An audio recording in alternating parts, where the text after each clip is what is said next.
Custom fonts are a super cool way to add a little extra design layer to your apps or your websites. In Replit, prehistorically, this has been kind of hard to implement. I mean, you can go into Google Fonts, and I think that Replit kind of natively is able to access all of the fonts in Google Fonts and add those to your project really seamlessly. But sometimes, Google Fonts doesn't have all the best options, and you want to add something, a little extra. And so in this video, I'm going to show you how to go and download a custom font, browse fonts, whatever kind of font you want on the internet you can find that fits your design and your brand perfectly, how to download that file, and then how to add it to a Replit project seamlessly. So you can see here that I have the window open for DaFont, and this is basically a marketplace where we can go and download awesome free fonts. And this their community uploaded and lots of great stuff there all the time.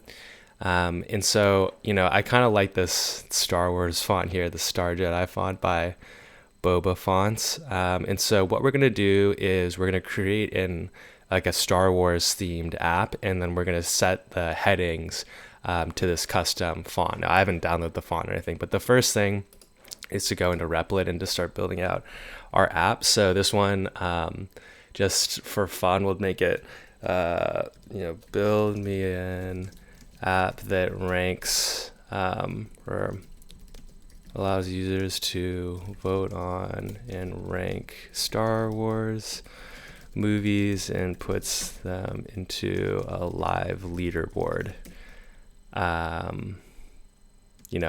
Make the design of the app minimalistic and fit Star Wars themes. And I'll tell it to use fonts specifically. So that's my idea. This is super rough, by the way, so sorry, but totally doing this on the fly. But we'll just enhance the font then. And you can see that the Old Republic game, okay, that's awesome. Styles here, design. It has some specific so these are the fonts that it's asking. When I asked, for the Star Wars kind of font, it used these, which we'll see how this turns out. I'll speed this up too, just so you guys don't have to watch through all of it. It's actually pretty fast now with building this together. Okay, so this is looking pretty good. I mean, the design is pretty much entirely built out already. You can see there's some cool cards here with some hover effects, and it's cool. It's just not seeming super like Star Warsy. And so I think like this, again, these fonts will help us. And so we're going to go ahead and add this Star Jedi font by Boba Fonts. We're going to try to set that as the heading text here, to make it seem a little bit like more Star Warsy. So again, to do that, you can there's all sorts of really cool fonts here. Again, they upload them all the time. The community adds new ones. And this one has almost 7 million downloads, the Star Jedi one.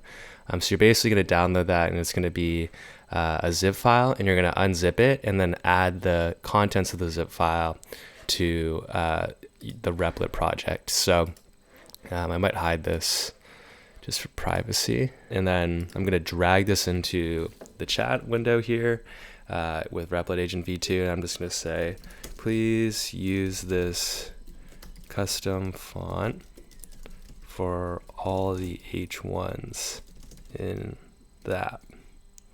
Okay, so we'll see what it does here. And what's great is that if you have, an existing brand kit, that a designer's put together, or you have like an idea, maybe you've mocked up in like Figma or Canva or something like that, like you have some custom fonts and you kind of like adjusted with, which one you want to be the H1, the H2, the body text and all of that. You can be really specific and get granular with it and just throw multiple files in to the chat, and normally it does a pretty good job with it. It looks like it's updating it right now. You can see it's making some good progress. Okay, so it says that it is completed. You can see here that the font is a little bit different. It's this thicker font on the H1, so in the nav and the top of the first page. And this is, again, the one that we added here. So yeah, guys, I hope that was helpful. It's literally just as simple as, there's lots of great websites like this where you can go look for a font that fits your brand or your design, your app perfectly.